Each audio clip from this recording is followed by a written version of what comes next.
Hello technician ভাইরা, আসসালামু আলাইকুম। আশা করি টেকনিশিয়ান ভাইরা ভালো আছেন। আপনাদের তো আল্লাহর রহমতে আমি ভালো আছি।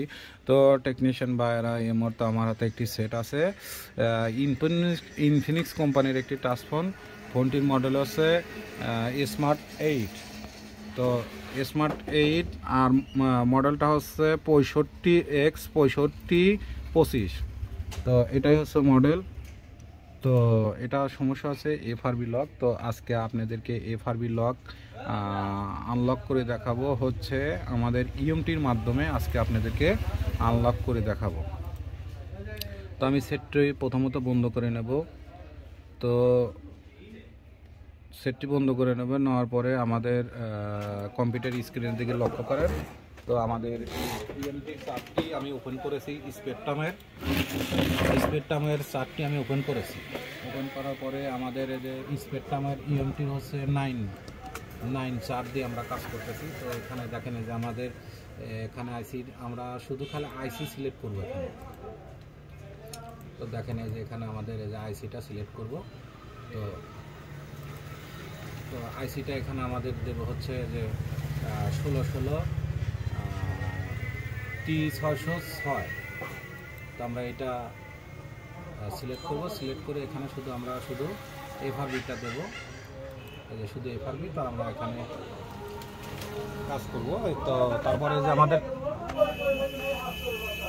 আমাদের সেটটি বন্ধ করে নিয়েছি। তো এখন আমি বললাম প্লাস এবং মাইনাস দুটি চাপ দিয়ে ধরে ক্যাবলিংটা করব।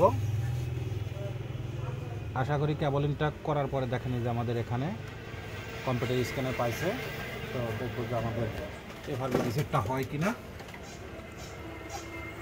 তো যতক্ষণই না হওয়া পর্যন্ত আমরা অপেক্ষা করব। তো যেহেতু আমাদের কাজ তো চলতেছে, তো অবশ্যই আমাদের এফআরবি রিসেটটা হবে। তো দেখেন, তো আলহামদুলিল্লাহ, তো আমাদের এফআরবি রিসেটটা হয়ে গেছে। দেখেন এই যে আমাদের এফআরবি রিসেটটার দাম। তো আমাদের সেটটি এখন চালু হবে। তো চালু করার পরে আমরা স্কেপ দিয়ে দেখবো যে আমাদের এখানে একটি আমাদের তালা ছিল, তালাটা আছে কিনা এটা আমরা দেখব। এখানে আমাদের একটি লক ছিল, লকটা তো দেখেন যে আমাদের কোনো প্রকারের লক নাই। তো আমরা স্কেপ দিয়ে যাব, দেখব যে বাংলাদেশি দেওয়া আছে। তো আমি এখান থেকে স্কেপ দিয়ে দেব। তো আমাদের এখন আর ওয়াইফাই কানেক্ট করার দরকার নাই। তো আমাদের কাজটি হয়ে গেছে। তো আশা করি টেকনিশিয়ান ভাইরা আমার ভিডিওটি দেখে ভালো লাগলে লাইক, কমেন্ট এবং শেয়ার করবেন। আর আমার জন্য বেশি বেশি দোয়া করবেন, আপনাদের মাঝে এসে ভালো ভালো ভিডিও যেন উপহার দিতে পারি। আজকের মতো ভিডিও এখানে শেষ। আসসালামু আলাইকুম। তো সেটটি এফআরবি লক ছিল, আমি এফআরবি লকটি আনলক করলাম ইএমটি স্পেকট্রামের চার্ট দিয়ে। এই যে মডেল আমাদের দেখেন।